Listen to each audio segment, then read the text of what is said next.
Welcome to Market Catalyst. I'm Jared Blikre. We are 30 minutes into the U.S. trading day. Let's get to the 3 market catalysts we are watching this hour.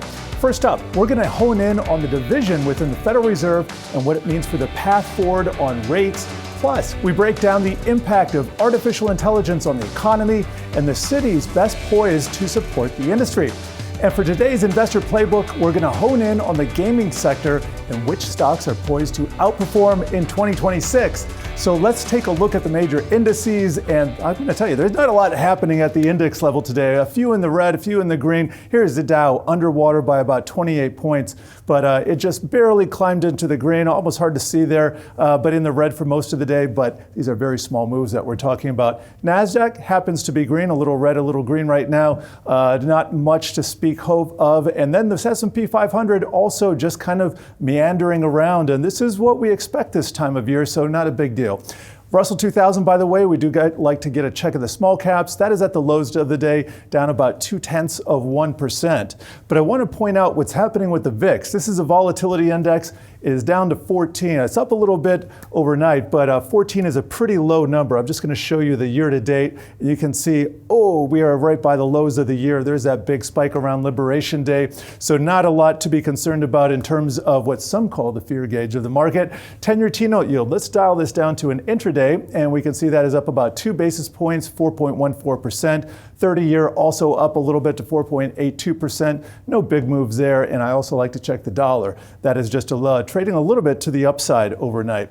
And let's take a look at some of the sector action. We happen to see energy in the lead today. That is up 0.6%, followed by communication services. Then we got materials, industrials, utilities, all of those outperforming the S&P 500. Kind of a split, almost an even day between the green and the red. What's not doing well, and it is just by a very small amount, is consumer discretionary. That's where you see Amazon and Tesla, as well as staples. That's the stuff you need, like Walmart. Then financials, healthcare, tech, and real estate. And let's take a look at the Nasdaq 100, and kind of a mixed board right there. You see Meta, that's climbing to the upside, up 1.85%. Intel, very similar amount. ASML, another chip company, that's up 1%. So if we drill down into the semiconductor industry, we see some green here, some nice dark green outperformers as well. In terms of software, Oracle is a standout, maybe Take-Two, Twilio, that's up 3%. Just not a lot of action in a lot of these stocks that we track. And I'm going to leave us off on the Dow. So aside from the mega caps, we actually see quite a bit of red here, more than we did in the Nasdaq. United Health up almost 2%, Boeing up about 1% there, but for the most part, kind of ho-hum within the 30 components within the Dow. Well, we might get a better picture of the Federal Reserve's thinking on interest rates heading into the new year when minutes from this month's FOMC meeting are released later today. Let's head to Washington and bring in our Fed correspondent, Jennifer Schonberger. Jennifer, what can we expect here from the Fed later?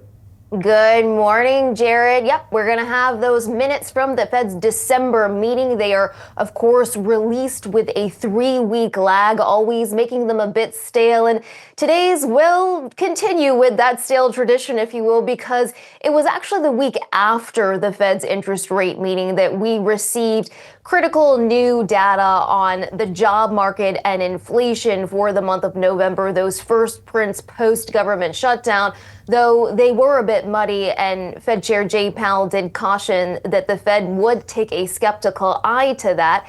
Having said that, I'm going to be focusing on a couple of different factors. First, how much division was there over cutting rates this month? We know that there were 6 members of the Fed based on the interest rate projection, the so-called dot plot, that did not want to lower rates this month. And we know that Jeff Schmidt of the Kansas City Fed and Austin Goolsbee of the Chicago Fed both dissented because they did not want to cut rates this month. So looking for discussion over that. Secondly, I'm looking for discussion about the outlook because Chair Powell struck a very cautious note saying that they've done 3 cuts this year and they're at a point where they can sort of take stock on the economy and see how the data come in. Of course, they've had a muddy picture as it relates to the data post-shutdown. They're going to need to get some more data. So I want to see how much coalescing there is around that. Do we actually have less division over fewer cuts in the near term? And then how many cuts do they see? I don't know if we're going to get that level of specificity specificity, she tried to say, but I will be looking for that, as well as how are they viewing inflation now versus the strength of the job market. Jared? And Jennifer, on Monday, you gave us an excellent breakdown of the composition of the Fed in 2026, how it's going to change from the year before. And we know a few of the changes. We don't know the big one of what Powell's going to do, who's going to replace Powell in May. But is there anything today that would hint, give us any kind of inclination of where the Fed is poised to go in the years to come, and especially what's going to happen in the next few meetings? Well, I think, as I just mentioned, they have struck a note of caution here. They really want to take a look around.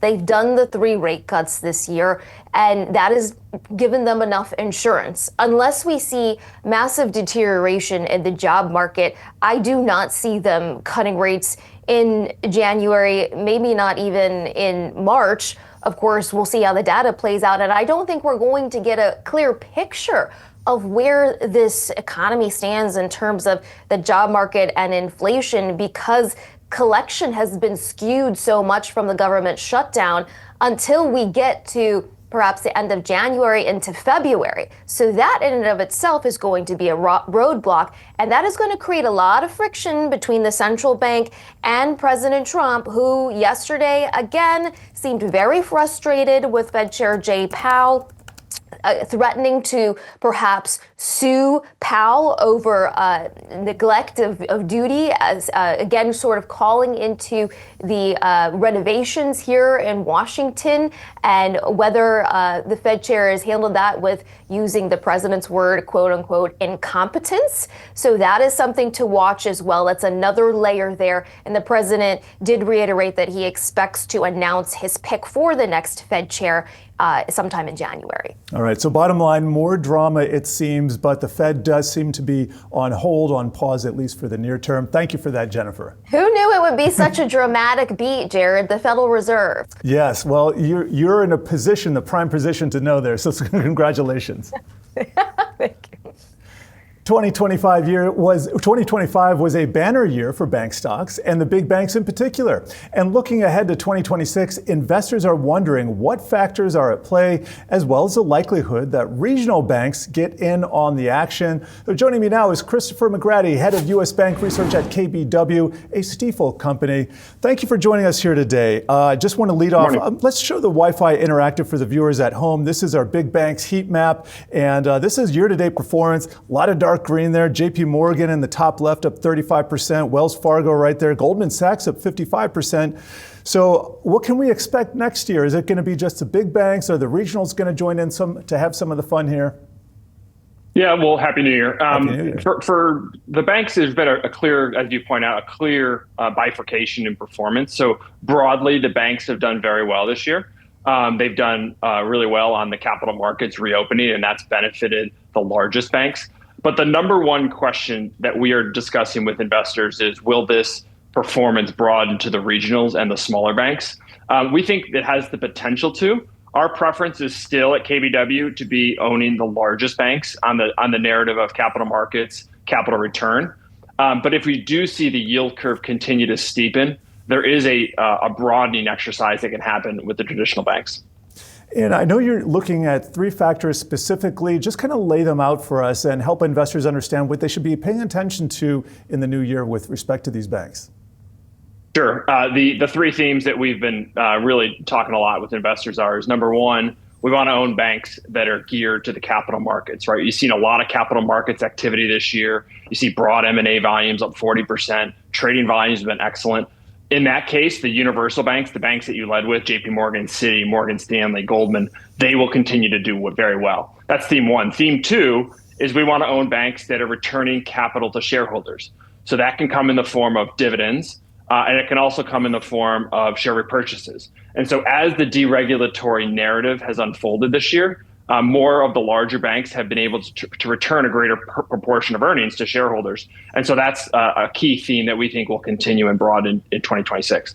And then the third theme, which is this broadening theme of net interest income, so top line growth, that is the most important source of revenue for the average bank in America, right? That is yield curve, that is loan growth, that is deposit repricing.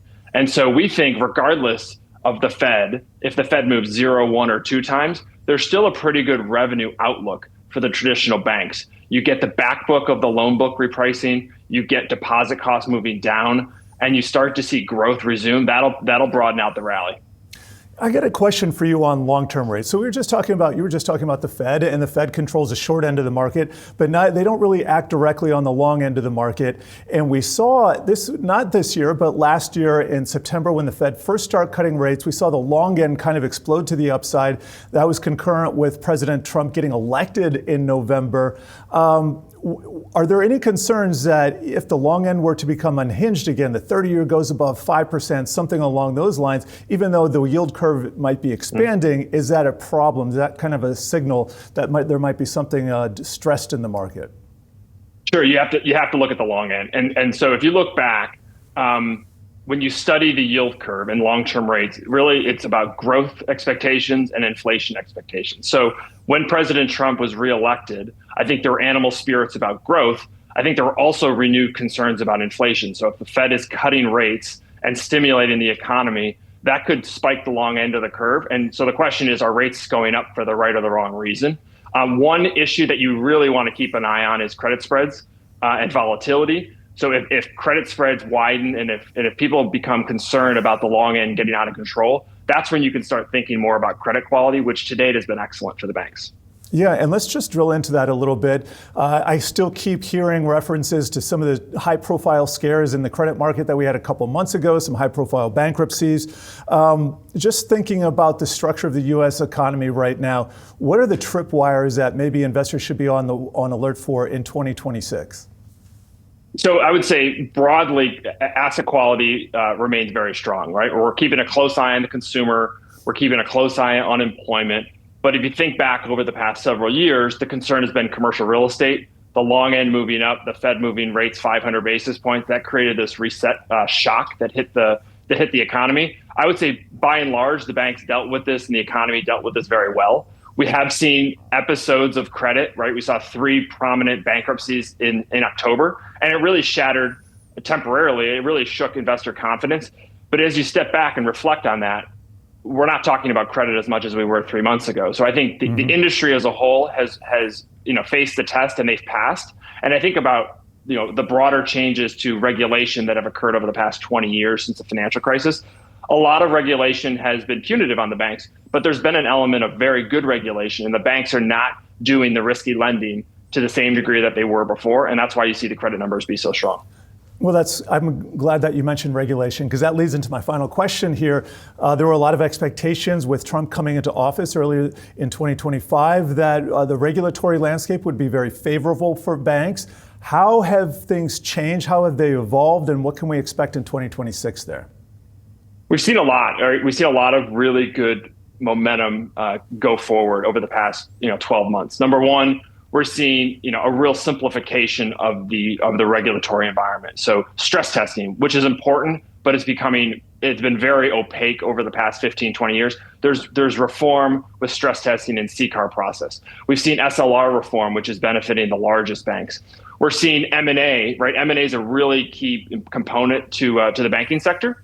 And what we've seen from this administration to prior administrations is that there's been a more openness and acceptedness of M&A. So there's more deals being announced, and there's quicker closing and integration times, which is really important. If you're running your company, you want to know with certainty, will my deal get approved or will it not? And we're starting to see, instead of being hung up for 12 months, you're seeing deals close in 3, 4, 5 months. And that's giving investors greater confidence that the regulatory framework is getting better. All right, excellent insights there. Thank you for joining us here, Christopher.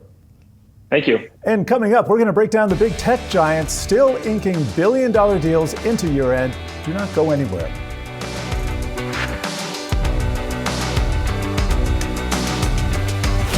As the end of the year approaches, big tech still inking massive deals. Today, Meta announced a $2 billion deal for AI startup Manus. And just last week, NVIDIA announced a $20 billion deal for Grok AI. And our own Josh Lipton discussed with Corey Johnson of Epistrophe Capital Research on market domination over time these very topics.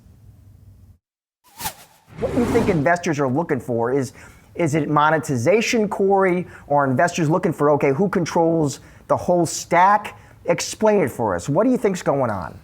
I think the construct of the Mag 7 is a market phenomenon, not a business phenomenon, which is to say you have very different businesses under the auspices of the Mag 7 that were gathered together because of kind of the size of the businesses in general, the market caps of the companies, I should say, and the direction of their stocks. And as those start to fall apart, as they naturally, those correlations naturally will, because they are in different businesses, the whole notion of a Mag 7 is going to look sillier and sillier over time. Let me ask you about a name, and I'm interested to get your take here. NVIDIA. This deal with Grok, Corey, I want to get the Corey take here. To remind viewers, so licenses the AI technology for reportedly here $20 billion in cash. Key execs join NVIDIA. What do you make of that deal, Corey? Was it a smart deal by Jensen Huang? And why did Jensen Huang decide, you know what, I'm going to structure this as licensing, not an acquisition? Right, those are two important, different questions. So let's talk about what they're doing first and why it's different. And we can talk about this for days, except that we can't. But let's do what we can here. So the way that Grok chips are so different than NVIDIA chips is the way they the way they process information. Specifically, it's a phrase that's really hot in Silicon Valley right now, deterministic programming. So deterministic, or processing, I should say. Deterministic sort of takes a big chunk of data and analyzes it all at once. So if you were to ask, the example that Grok likes to use, if you were to ask a large language model using, if you were asked ChatGPT using NVIDIA chips, what sentence uses all 26 words in the alphabet, and the answer might be, the quick brown fox jumps over the lazy dog. Well, as you type that question in letter by letter, NVIDIA's chips and the ChatGPT model is trying to figure it out letter by letter, WHATSEN, what sentence. It's trying to determine what the next thing you're going to is, and it can be kind of slow. Whereas a deterministic model using a Grok chip looks at the whole question, figures out the answer, and dishes it out to you quickly. It's a different kind of processing that uses less high bandwidth memory, uses less processing power. The chip must be more powerful to do so, but programmed to do that. It's a very different approach. And as the artificial intelligence world goes from building the models, training, to using the models, inference, the Grok chip is a different approach that might work better. NVIDIA had reasons to be concerned that they were going to lose share in the marketplace over time because of this deterministic approach being more simple and more elegant and cheaper to use over time. They're smart to get in there to try to make sure nobody else can take their lunch. All right, so smart to get in there. You've laid out the strategic rationale. Is there regulatory risk for NVIDIA with this deal? Is there FTC risk? Right. Hell yeah.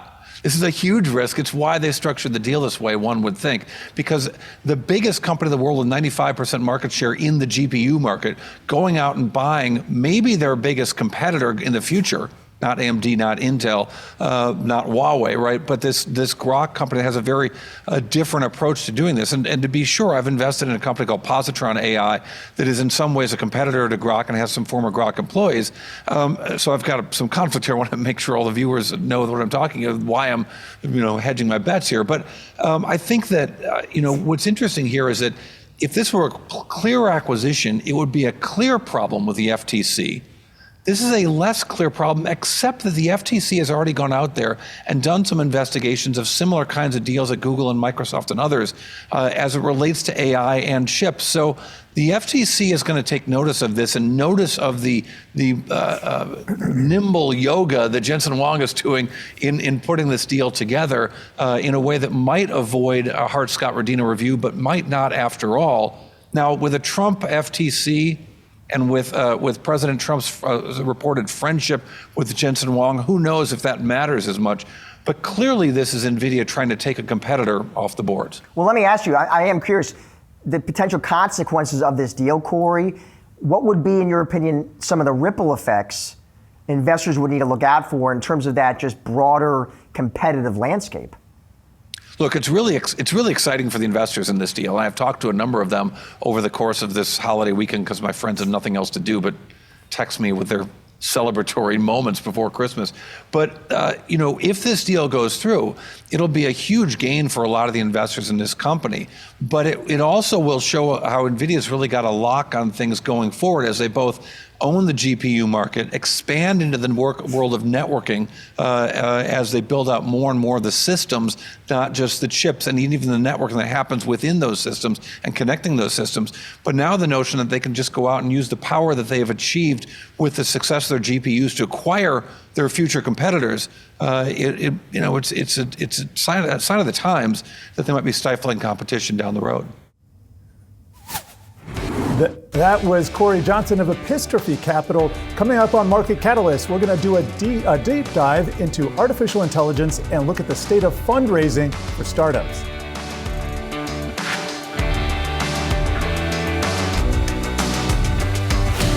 New data from PitchBook shows that AI startups have raised more than $150 billion this year as the industry tries to keep up with rapid growth. Meanwhile, the Nasdaq Entrepreneurial Center now shows which cities are best positioned to support startups. So where is innovation accelerating? What are the factors driving growth? Joining us now for more is Nicola Corzine, CEO and Executive Director of the Nasdaq Entrepreneurial Center. Thank you for joining us here today. Let's get right to it. What are some of these what are some of the factors affecting the top cities in your list here? Yes, great question. So I should start by saying this was a multi-year study that was generously funded by JP Morgan Chase and NASDAQ, really trying to anchor into how does place affect the rise of the innovation economy for all. There are 250 metropolitan statistical areas across America, and we looked at the top 20 to understand what were the defining factors, as you said, to understand where this movement is happening. There are a few key things that emerge from this that are really interesting and I think give us hope to the rise across all of the US by the time it's said and done. First and foremost, the criticality of access to capital. I think we've always known this, but the type of capital is really interesting. When you analyze every single one of these top 20 MSAs, they actually hold 70% of all of the accredited angel groups in the entire United States. So 10% of the metros hold 70% of access to angel capital, which is traditionally seed capital and the emergence of where place and space allows entrepreneurs to really take that first leap of faith.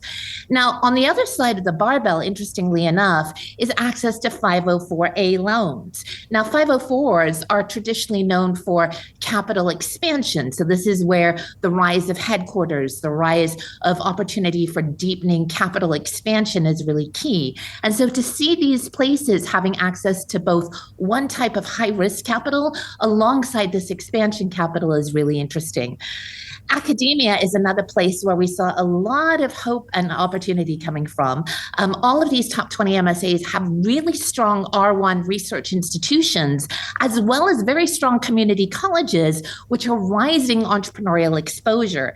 The importance of that, obviously, is the skilled labor force that's required to ensure that people can stay in the places that they desire to build and have access to exceptional talent that allows them to realize their entrepreneurial dreams.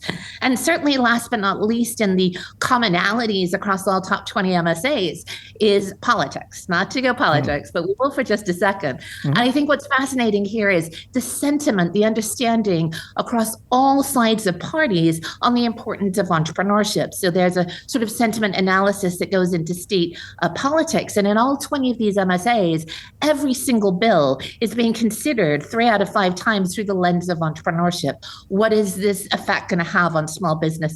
How are we drawing in top talent that can stay and really thrive in our locations? What more do our entrepreneurs need? How will this affect them? And so that intentionality to understand entrepreneurial risk and opportunity through policymakers above all else is really a shining light in these regions. All right, let's say I'm an entrepreneur and I happen to be in one of these top 5 districts. That's great. What are some of the things that I should be thinking about to ensure my entrepreneurial success? Well, first, it's very important to know that community is critical. When we look at the ability to persist in the hardest of times, feeling connected to community is actually one of those areas that consistently rises to the top. So being able to lean into support systems, entrepreneurial support organizations in your location, having access to peer-based support systems, very important. Also making sure that you're not doing it alone and reaching out out early on to ask for the kinds of help that you need. I think we know all of this, but what is inspiring as we dug in with case studies into all 20 of these MSAs was to see again how many stakeholders were really aligning around entrepreneurial opportunity and saying, how can we help? Whether that's a service provider, a law firm, a bank, all of these critical players that say, we know what's at stake when our entrepreneurs get it right, and we're here to support you in the early days and in making sure that you have access to knowledge, talent, and capital along the way. And I got to talk about AI here for a second with you. You note that there are such things as necessity entrepreneurs, and there was a wave of those during and after COVID, but now we are in a new necessity, and it has to do with AI. So kind of break that down for us, will you? Yeah, absolutely. There's a growing belief right now that our next wave of necessity entrepreneurs may in fact come from the AI advent that's right on the precipice of all of us. And certainly for a younger generation of entrepreneurs than have historically had to worry as they're coming out of university or even pursuing early entry career pathways, what will be available to them. And so we're now seeing more early entrepreneurs sort of come into this necessity field through the AI advent. Obviously, again, fascinating to watch mobility trends that are going to happen. I think during COVID, we saw how easy it was for people to say, quality of life is critical to my ability to thrive and build where I want to build. And so, too, what will we see from this new AI environment where entrepreneurs, younger entrepreneurs, are finding themselves early in entrepreneurship as a result of needing to, for their own financial wealth and for their own career pathways. We're optimistic that there's going to be incredible talent that therefore enters the entrepreneurial sphere in a way that hasn't been done. And Nasdaq Entrepreneurial Center and many of our friends and colleagues out there are excited to support them in that journey. All right, we're excited here too, and thank you for your time here, Nicola. Thank you for having me. And coming up, your playbook for gaming stocks, plus the latest on the Netflix and Paramount battle for Warner Bros. Discovery.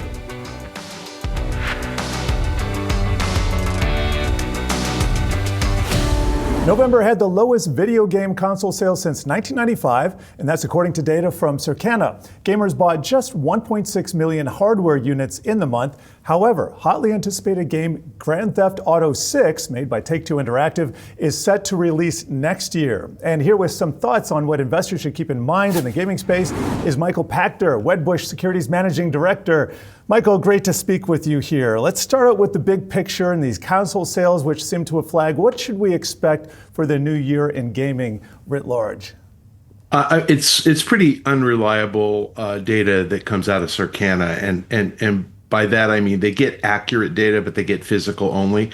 So their hardware numbers are perfect, but their software numbers are literally probably between 20 and 30% of total, and they extrapolate to try to figure that out. So you really don't know.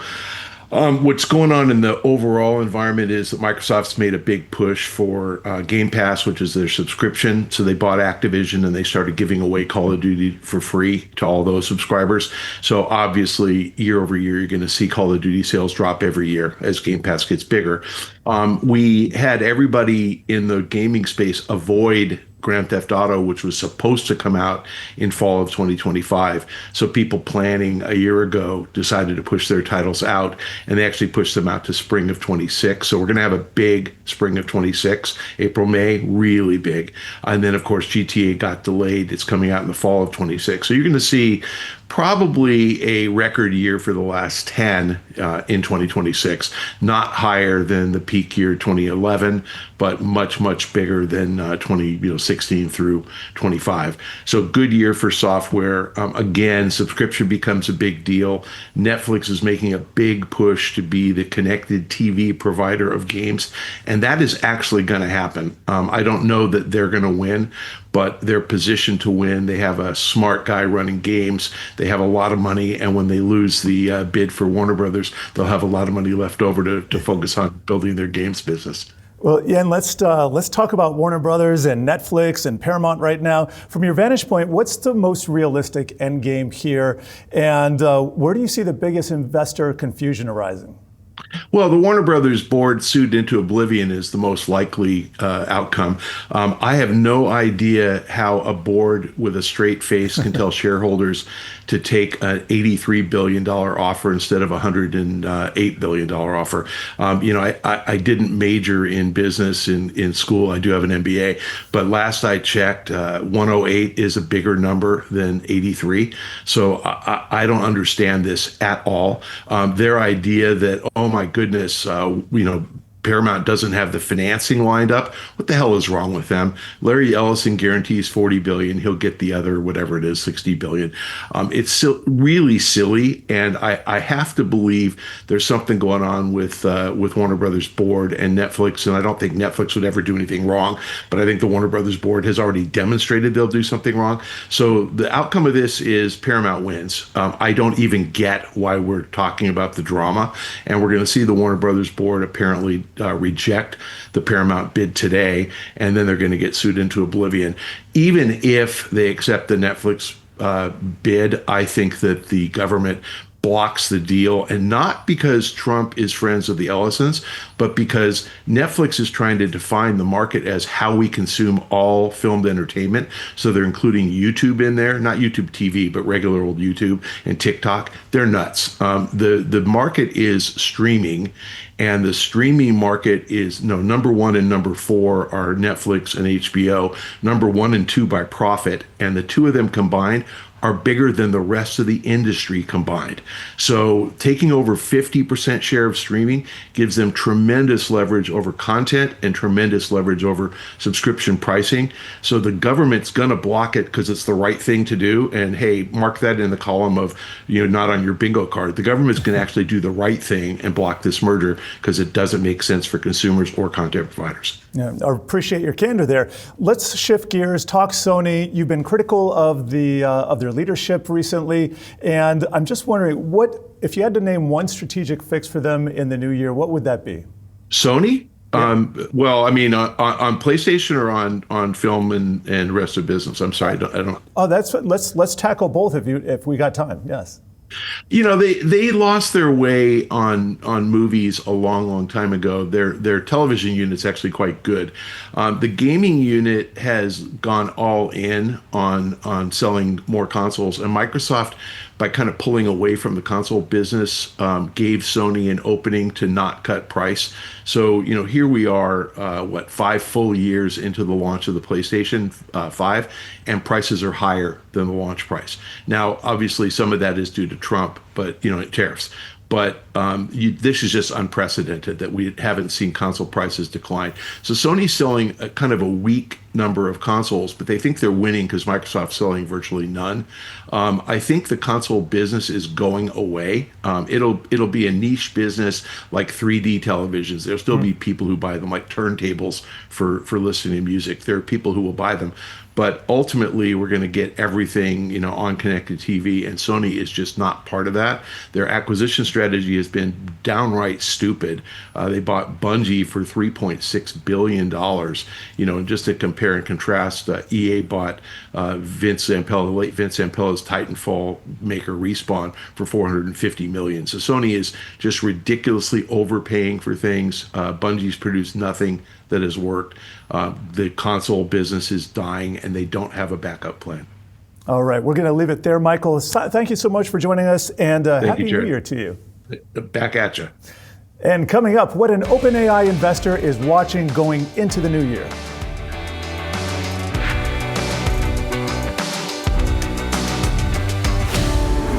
Welcome back. Let's get a quick check of the markets here on the Wi-Fi Interactive. And we can see all the majors and the small cap Russell 2000 drifting into the red here, but not by large amounts. This is that low volatility, low volume time of year. Here's the Dow and what it's done today. It's down about 0.25%. Let's take a 4-day look because this is the 4th day into the Santa Claus rally, and it looks like we're going the wrong way, at least in the Dow. Let's check out the Nasdaq Composite. That's also underwater by a smidge today and about 0.5% over these last 4 trading trading days. And then finally, the S&P 500 down just a little bit today and over these 4 days as well. And if we check in on the sector action today, we're going to see energy still in the top spot. That's with crude oil a little bit in the green here. Communication services is also up 0.3% here, XLC. And then utilities rounds out the final green square that you're going to see. Everything else in the red here led down by consumer discretionary. That's where we see Amazon and Tesla. Second, we got financials, staples, healthcare, industrials, real estate. All of those are rounding out the bottom row.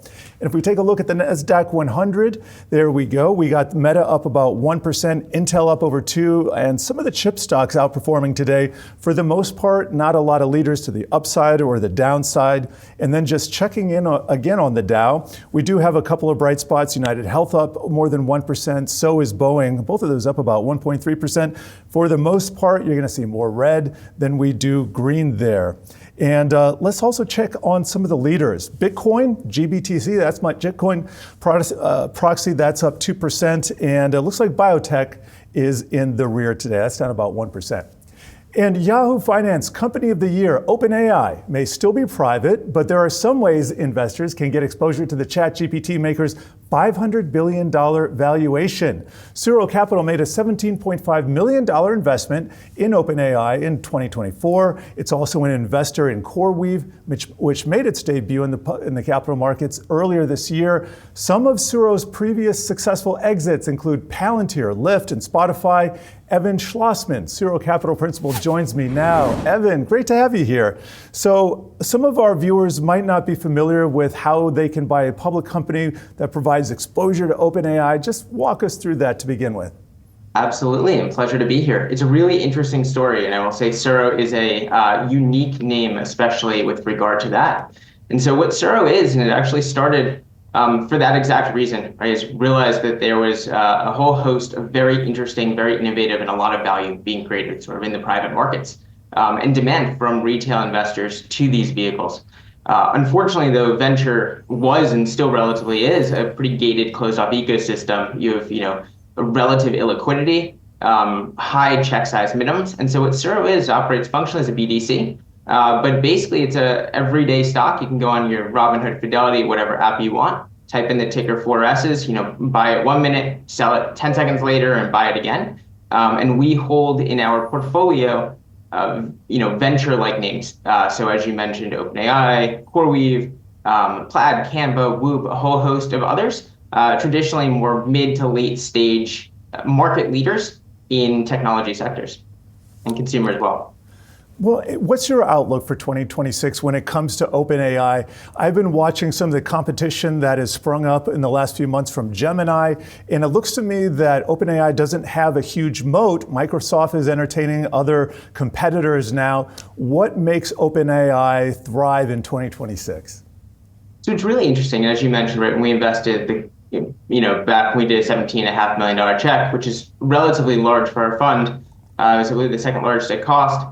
What has happened since then is you've seen, and you have it up on your screen, sort of incremental step-ups in valuation there at that mark. Latest, we've heard rumors that they may be raising, we invest around $157 billion, at closer to over $800 billion sort of post-money. You have there the latest kind of confirmed valuation at $500 billion. So it's been incredible from that standpoint. But from a technology standpoint that you're alluding to, like we think that's been said before, this is the least proficient any of these models are ever going to be. And so when we think about competition and ability for these models to perform, if you look back at a really short, less than 3-year window, these were answering sort of basic Q&A on a chatbot functionality.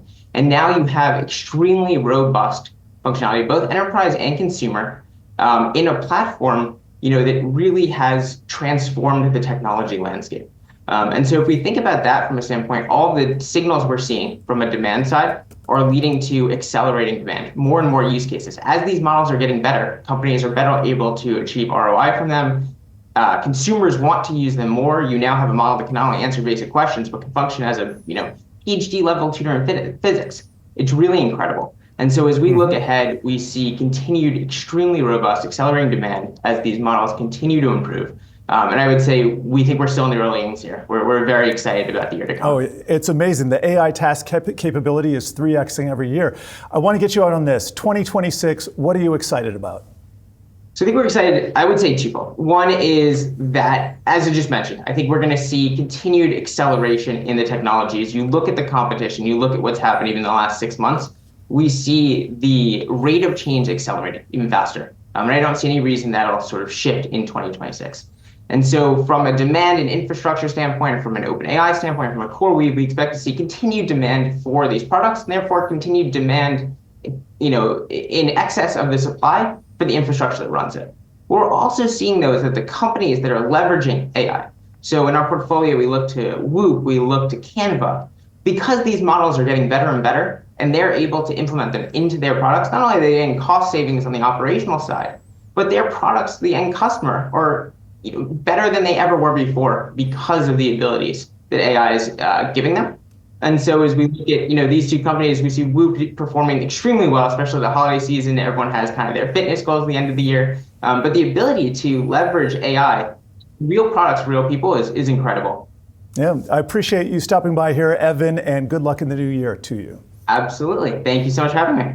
And that's going to do it for Market Catalyst. I'm Jared Blikre. Thank you for watching. More Yahoo Finance ahead.